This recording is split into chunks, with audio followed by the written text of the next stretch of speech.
is Kathleen Wadaya, and this is my project, the role of forensics in criminal law for my honors mentorship class.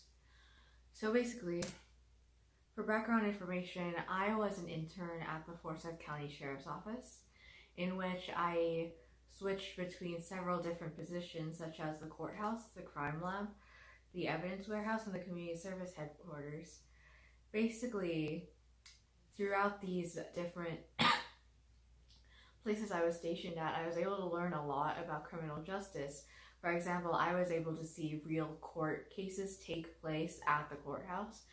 And the crime lab, which was my main interest, was I was able to observe how the forensic scientists work. And basically, they taught me how to process evidence, how to process fingerprints, and how to report them onto their database.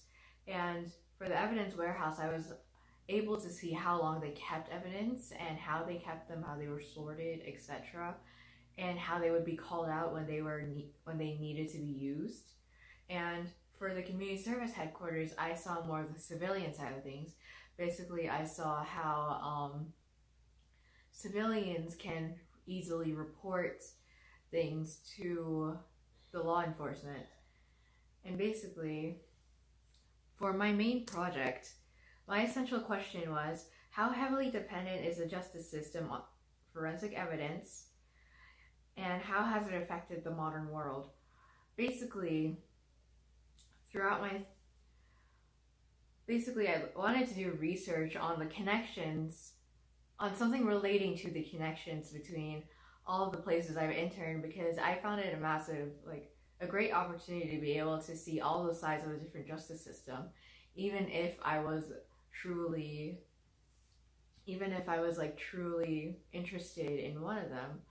But I thought it was a great chance to look at all of them. For example, I would see how the evidence that was processed inside of the crime lab would be used in a court case, and how evidence besides the physical ones processed in the crime lab and in the evidence warehouse would be used, such as medical records provided by the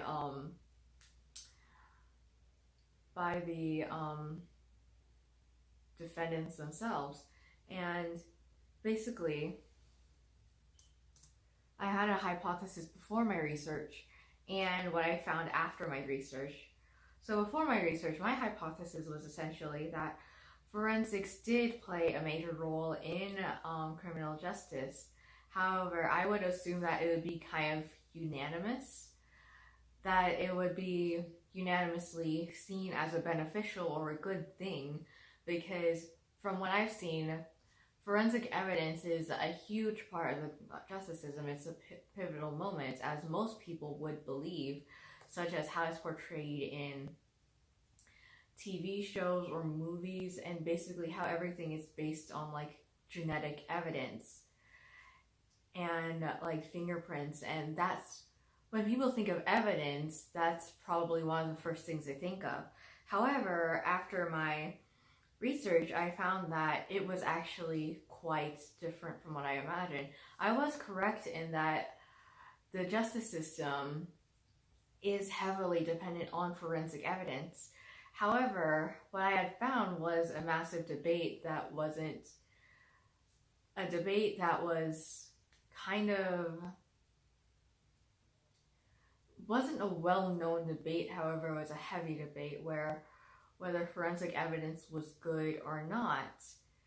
Basically, the argument was how valid forensic evidence was. Basically, forensic evidence accounts for 46% of wrongful conviction cases, and this is due to several factors, one of which is how heavily dependent we are on it. And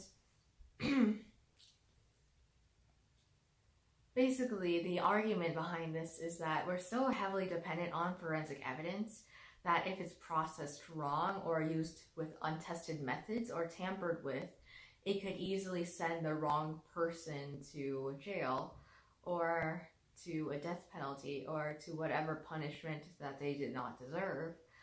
And another issue with forensic evidence is there's actually a law in the Constitution about it where any evidence collected using unlawful methods may not be used.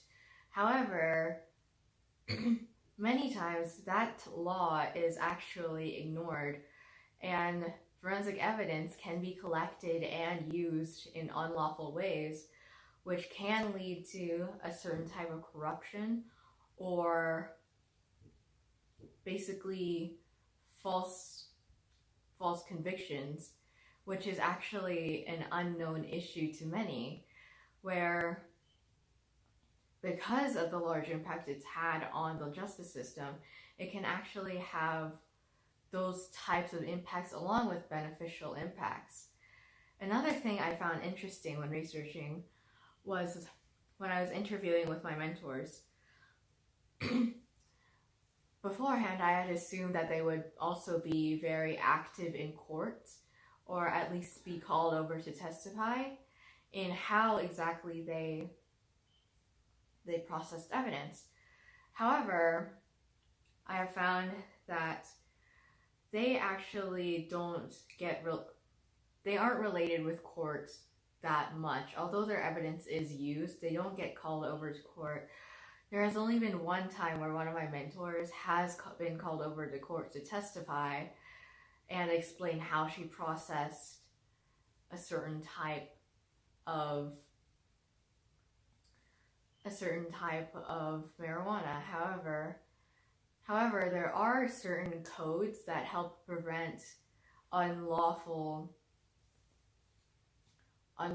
processing. For example, courts that much. Although their evidence is used, they don't get called over to court.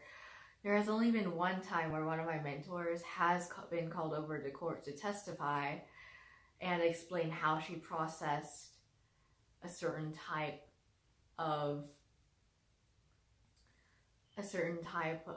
marijuana. However, there are certain codes that help prevent unlawful processing. For example, my mentors, every time they process something, they have to describe exactly how they processed it, how it looked, and take pictures of every step in between and how they processed it. However, there are some facilities out there that aren't as thorough, and therefore there are some forensic scientists that can get away with basically processing information incorrectly and jeopardizing someone's future, which is something I had never considered up until researching the subject. Basically, in conclusion, although the effect of forensics is impactful onto the justice system, it's sort of a double-edged blade. It's a very powerful tool if used correctly. However, I had never considered that it could be really used incorrectly, and how much power it could have over those wrongfully convicted if used incorrectly or processed incorrectly, or if there's some kind of error. And when one thinks about it, it does make sense, in which most people think of the main type of evidence as like genetic fingerprinting, as I mentioned before. So when that type of evidence doesn't hold up, witness evidence isn't considered as strong, or testimonial evidence, it isn't considered as strong as forensic evidence. Therefore, it holds the most weight in whether or not someone gets convicted or not. And that's actually an unseen issue in many justice systems currently.